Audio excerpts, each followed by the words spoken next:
Ekigambo ekiriko subscribe kinyigeeko bw'otyo osubscribinge. Ekigambo ekiriko subscribe kinyigeeko bw'otyo omulundi gumu onyige ku all endobeso ku Beat FM twekumireko tuseguka.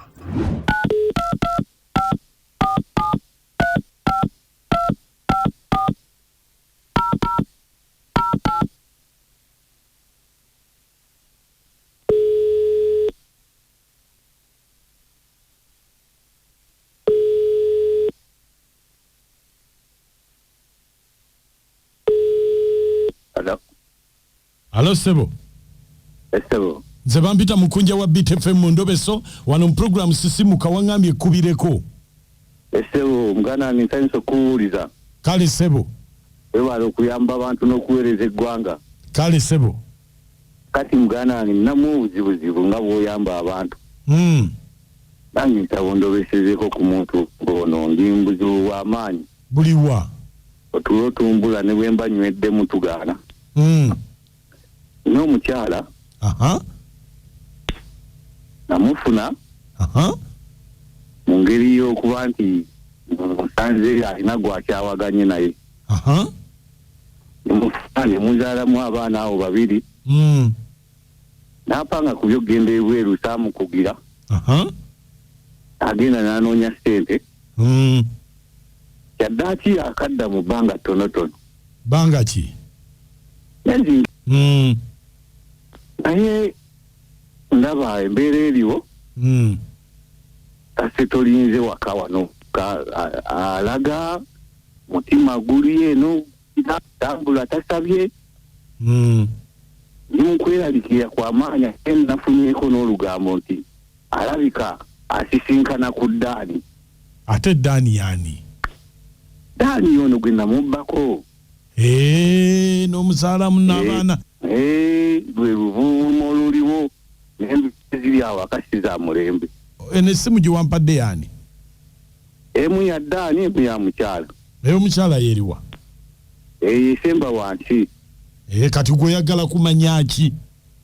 Njagala kumanya basisinkana baddamu ne bakolagana. Nyamba muganda nga bw'oyamba abaana. Kale beerako ku ssimu tovaako. Kale taata.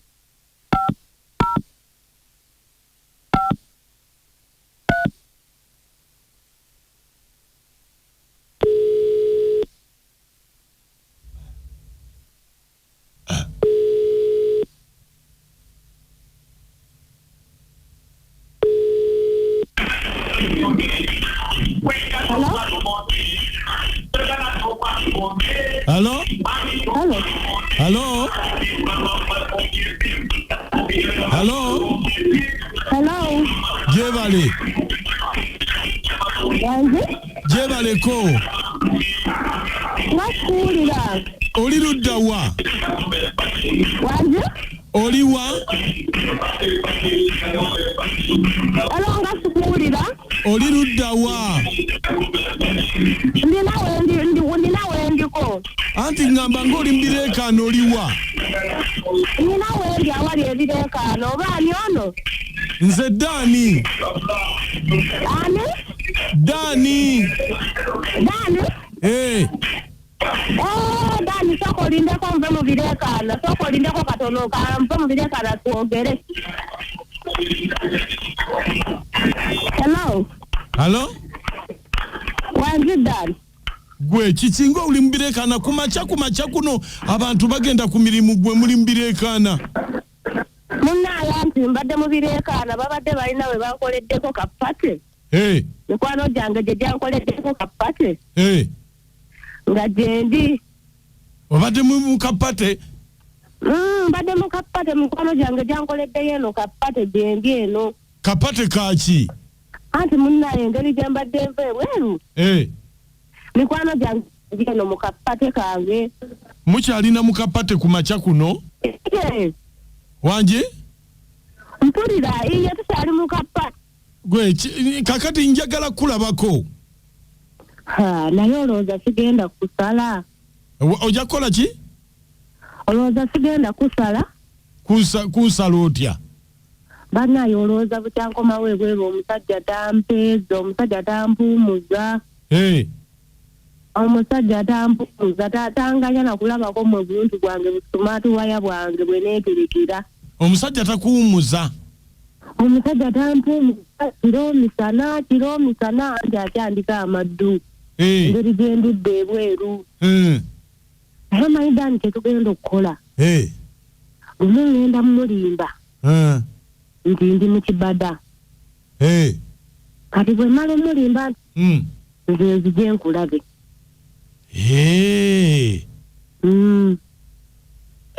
Bannange omusajja nga wa tabbu. Bannaye naye era tajja tulemesa bannaye, tajja tulemesa ekijja kijje nina omulimba osobola okulaba. Kati mpa ku ssente nno. Otandise ebintu byo. Ate ebintu byange biriwa? Ebintu ebyo byotandise nze omukazi nze alina okuwa. Mbadde manyi gwalina okumpa ate nze alina okuwa. Nandi munnange gwavu ebweru oba olina ku ssente enzungu. Siwe kibeera naye kandaba oba nsobola okufunirayo kenaaba nsobodde. Kenaaba nsobodde kenja okuwa. Naye nga sijja kusuubiza kingi nnyo naye kenaaba nsobodde. Bannange kapate kabaddewa? Naye kapate kali eno naye bano abapate baabano batandise okunnoonya baabano batandise okumpa. Leka nkuggyeko tujja kuddamu twogere nga nvodde ku kapate. Kale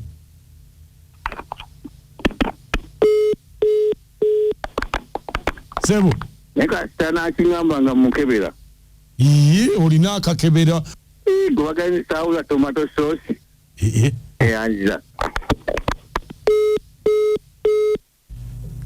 Onawulira wano wabaddewo ebyokufumba mpulidde anayogera ku tomato sauce era bamuteeka mu byakulya. kulya kati lwaki olimba muno nti amwana astronaut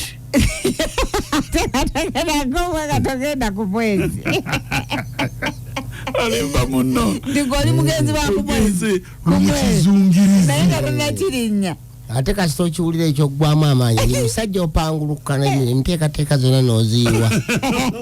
Kale Mukama Katonda siriddayo kwagala guno gwe gusembye. Bambi alajja nambuli ayina wasinga okunyumira buli gwe nfuna heartbreaker. Anti kakati yene endobeso gye tubaddeko naye banna abantu batuse n'okugenda okufuuka bakyefu. Sisa tesuulidde munze mpulidde tomato sauce simanyi muwogo simanyi simanyi ate sikaali ogenda kwa mukebezi simanyi biki. Omendobeso mugiwulidde mwe mugyogerako ki? Mukazi ali mu ndongo kumaca eyo akyalinda busaasaane. Mwebale tuweereza ba mikwano ono Karo naye bannanga abakyala nga tuli ku levo ya waggulu. Kaddanyuma oyo mubi kaddanyuma mubi omwami yenyweze. Oyo Dani bagenda namuwa ku ssente kulyako. Mukunja abantu b'emisanvu bakwagala nnyo ono Karo. Kanyumanga biro biri naye akakati oyinza okukafiiramu. Mwana muwala katika plani konna ka plani zibakayiye ne kati ekirungi mwana mulenzi ategedde ekituufu naddirwa agenda osisinkana Dani ne bannaye tomato sauce simutegedde. Ange sibitegedde nze sibulidde mu kufumba. Njabbi bannyonnyoledde akatumalirize. Ne bannaye oyo omukazi takyamusobola mwesonyiwe amwesonyiwa anoonye omukazi omulala kuba yuyo amugambye agenda mulimba. Ne bannaye musajja wa Kabaka nga bulijjo basooka kwavula zikusooka sinzira na mama okota mugoma ekirinyete mu mpigi. Munnange nno abakyala bwe batugeta owulidde kitegeeza tebaba balwadde tebabeera musonga tulemesa ebintu. Steven nsinzidde kazano ku kisaawe naye muuku omusajja oyo ate omukazi akebera waaki kuweereza ggwanga. Mukazi akubulizawo oli dokita. Ezo nabeera munnabusaanye Mudoma Muwanguzi Eriya ng'asizzaano ku Mityana Road. Wategeera nti waliwo olugendo olukolebwa naye tatawaana amulinnye bulinnya Kagere ajja mufuna. Muwanguzi Eriya Akagere ako si kalungi engeri gy'otali mbega. Ono Jinga Joseph kwasi mukaga ebusunju. omuntu agoyingibwa munnange sitegeera oyo omukazi asana gundi oyo namukeberera moti namukeberera wansi oba alina mu tomato sauce